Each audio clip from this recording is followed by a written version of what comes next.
Shri Gurupyo Namaha. I am Rukmani from Vidyashram.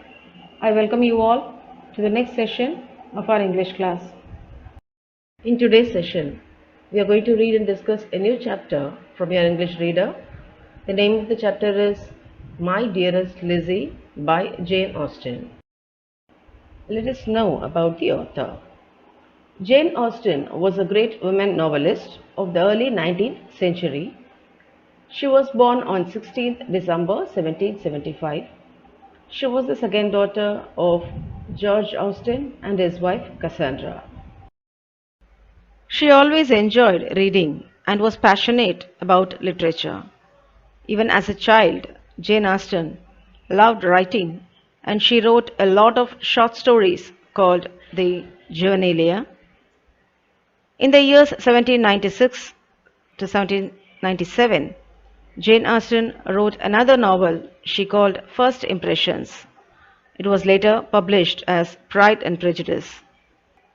She used to write stories, plays, and poems for her own and her family's amusement.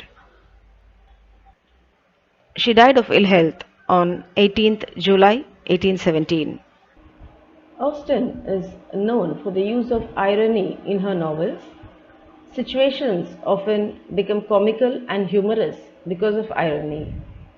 An important feature of her writing is social commentary, since she herself was a part of the world she wrote about. She realistically portrayed the people and their customs as they existed in English societies of her times. So let us see the famous works by Jane Austen. Some of the famous novels published were Sense and Sensibility in the year 1811, Pride and Prejudice in the year 1813, Mansfield Park in the year 1814, Emma in the year 1815, Northanger Abbey in the year 1818, and Persuasion in the year 1818. Pride and Prejudice was published in the year 1813 and was originally called First Impressions. My Dearest Lizzy is fan fiction from the great novel Pride and Prejudice. The story deals with five young and unmarried Bennett sisters.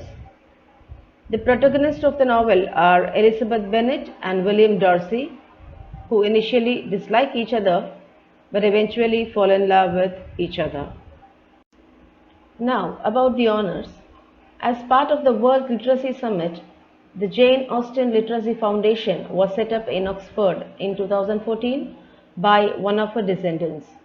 Austen and her novels have featured many times on British postage stamps, which is a national honor. The story begins at Longbourn with Mr. and Mrs. Bennet family and their five daughters, Jane Bennet, Elizabeth Bennet, Mary Bennet, Catherine Bennet, and Lydia Bennet. The major characters in this story are Elizabeth Bennet. She is the protagonist in this story, and she is initially put off by Mr. Darcy's cold manner, but further acquaintance with him changes her heart. She eventually marries him. Next, Fitzwilliam Darcy. Darcy is a very wealthy friend of Charles Bingley. A minor character, Lady Catherine de Bourgh, is his aunt. Darcy is very high-minded and looks down on those who are socially inferior towards him. Over the course of the novel, he changes his mind and grows to love Elizabeth Bennet. So next, Jane Bennet. She is Elizabeth Bennet's sister. She is more conservative and warm than Elizabeth. Next is Charles Bingley. He is the wealthy neighbor of the Bennets. He is also a friend of Mr. Darcy. He falls in love with Jane Bennet, much to Darcy's chagrin. Next is Mr. and Mrs. Bennet. So they are the parents of Bennet sisters. Mrs. Bennet is portrayed as a silly woman and her husband enjoys antagonizing her. So this is all about the major characters involved in the story. Now let me read the small introduction given in the chapter. This is an extract from Jane Austen's novel Pride and Prejudice, which is about the spirited Bennet family Mrs. Bennet is obsessed with finding suitable husbands for all her 5 daughters. When a wealthy young man, Charles Bingley, takes a house nearby, Mrs. Bennet is overjoyed. Her eldest daughter, Jane, succeeds in impressing Mr. Bingley. She is invited to his place at Netherfield. There, she falls ill and sends a letter to her family. So now let me read the content. Jane had not been gone long before it rained hard. Her sisters were uneasy for her, but her mother was delighted. The rain continued the whole evening without intermission. Jane certainly could not come back. This was a lucky idea of mine indeed, said Mrs. Bennet more than once, as if the credit of making it rain were all her own. Till the next morning, however, she was not aware of all the felicity of her contrivance.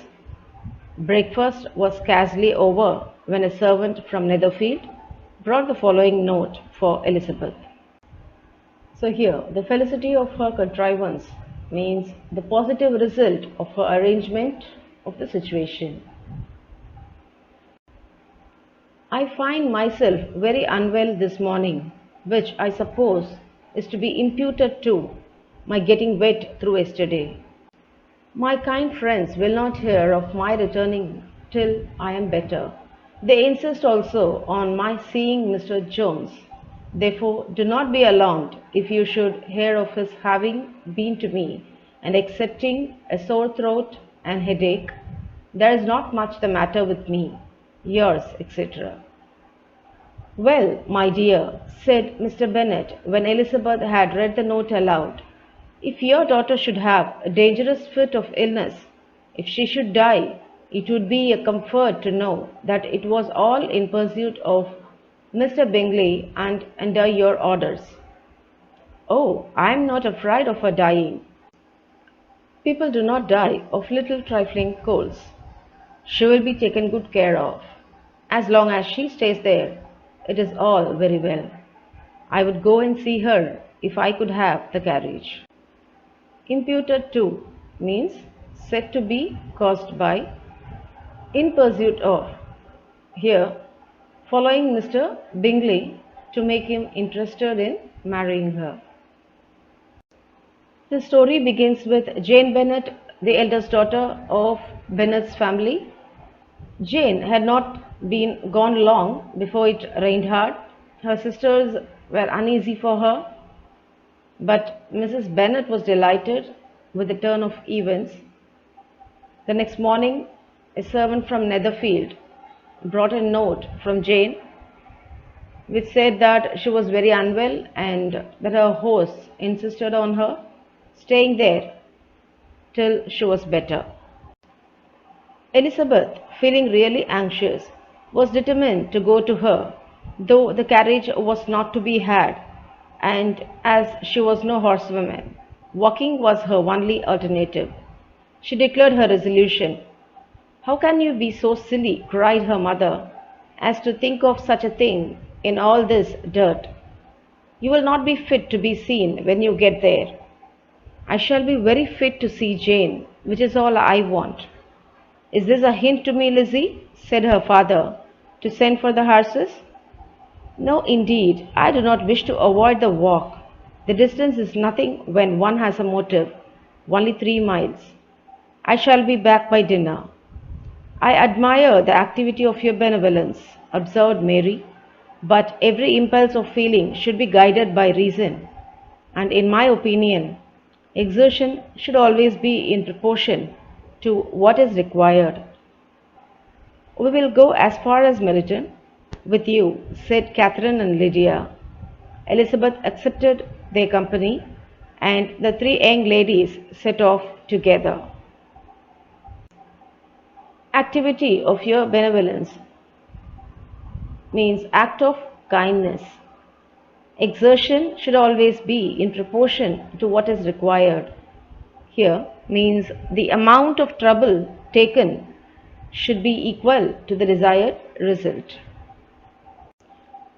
So here Elizabeth is feeling anxious and was determined to go to meet Jane, though the carriage could not be had, as she was no horsewoman. Walking was her only alternative, and she declared her resolution. Catherine and Lydia offered to accompany Elizabeth till Meryton, and the three young ladies set off together. "If we make haste," said Lydia, as they walked along, "perhaps we may see something of Captain Carter before he goes." In Meryton they parted. The two youngest repaired to the lodgings of one of the officers' wives, and Elizabeth continued her walk alone, crossing field after field at a quick pace, jumping over stiles and springing over puddles with impatient activity, and finding herself at last within the view of the house, with weary ankles, dirty stockings, and a face glowing with the warmth of exercise. She was shown into the breakfast parlour, where all but Jane were assembled, and where her appearance created a great deal of surprise. Repaired to the lodgings means went to the house. Stiles here refers to the steps made over a fence or a gate. That she should have walked 3 miles so early in the day in such dirty weather and by herself was almost incredible to Mrs. Hurst and Miss Bingley, and Elizabeth was convinced that they held her in contempt for it. She was received, however, very politely by them, and in their brother's manners there was something better than politeness. There was good humour and kindness. Mr. Darcy said very little, and Mr. Hurst nothing at all. The former was divided between admiration of the brilliancy which exercise had given to her complexion, and doubt as to the occasions justifying her coming so far alone. The latter was thinking only of his breakfast. Elizabeth chose to walk to Netherfield Park, and she jumped over stiles and sprang over puddles and arrived at Netherfields with weary ankles, dirty stockings, and a glowing face. Upon arriving at Netherfield Park, Elizabeth is greeted by the Bingleys, the Hursts, and Mr. Darcy. Her appearance creates some surprise amongst the hosts, but they receive her politely, despite Elizabeth's feeling that they are holding her in contempt for it. Her inquiries after her sister were not very favourably answered. Miss Bennett had slept ill, and though up, was very feverish and not well enough to leave her room. Elizabeth was glad to be taken to her immediately, and Jane, who had only been withheld by the fear of giving alarm or inconvenience from expressing in her note how much she longed for such a visit, was delighted at her entrance. She was not equal, however, to much conversation, and when Miss Bingley left them together, could attempt little besides expressions of gratitude for the extraordinary kindness she was treated with. Elizabeth attended to her silently. When breakfast was over, they were joined by the sisters, and Elizabeth began to like them herself when she saw how much affection and solicitude they showed for Jane. Solicitude means care and helpful attention. So here Elizabeth's enquiries after her sister were not favourably answered. So Jane had not slept well, and she was very feverish and was not well enough to leave her room. Elizabeth was glad to be taken to her immediately, and Jane, she could speak a little besides expressions of gratitude for the extraordinary kindness that she had been treated with. And when the breakfast was over, so Elizabeth and Jane were joined by Mr. Bingley's sisters, and Elizabeth began to like them when she saw how much affection they showed for Jane. The apothecary came, and having examined his patient, said, as might be supposed, that she had caught a violent cold, and that they must endeavour to get the better of it, advised her to return to bed and promised her some draughts. The advice was followed readily, for the feverish symptoms increased and her head ached acutely. Elizabeth did not quit her room for a moment, nor were the other ladies often absent. The gentlemen being out, they had, in fact, nothing to do elsewhere.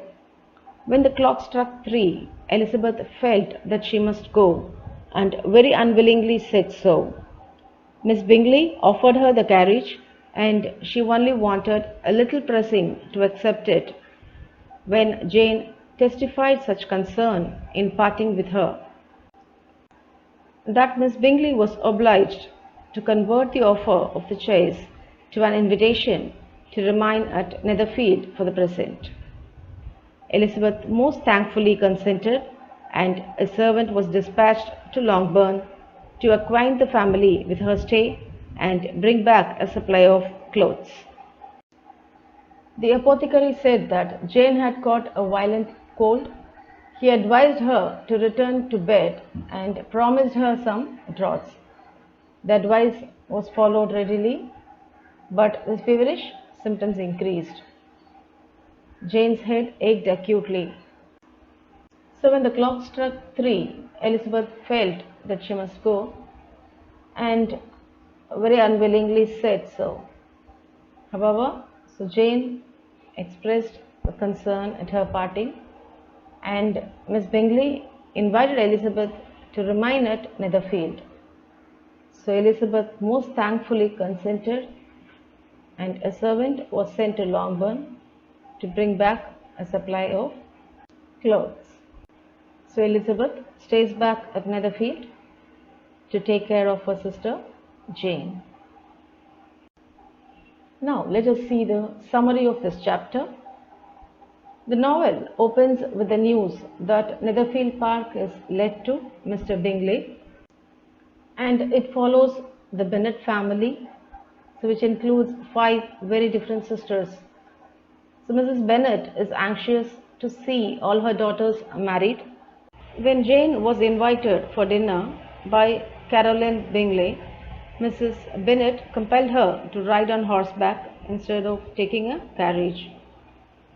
Jane had not been gone long before it rained hard and she fell sick. So on receiving a note from Jane informing about her illness, Elizabeth sets about to visit her. So when she arrives at the Bingleys' residence, Jane is in a mess and is not at all in condition to talk to anyone. When Elizabeth met Jane, she was joined by Mr. Bingley's sisters, and Elizabeth began to like them when she saw how much affection they showed for Jane. Then they called the apothecary to treat Jane, and she was asked to take some draughts to recover from her illness, and Elizabeth, when she decided to go back to her home, the people in the house made her to stay to take care of Jane, and a servant was sent to Longbourn to bring back a supply of clothes for Elizabeth and Jane to stay in Netherfield. With this, we have come to the end of this video. Thank you for watching. Have a nice day, children.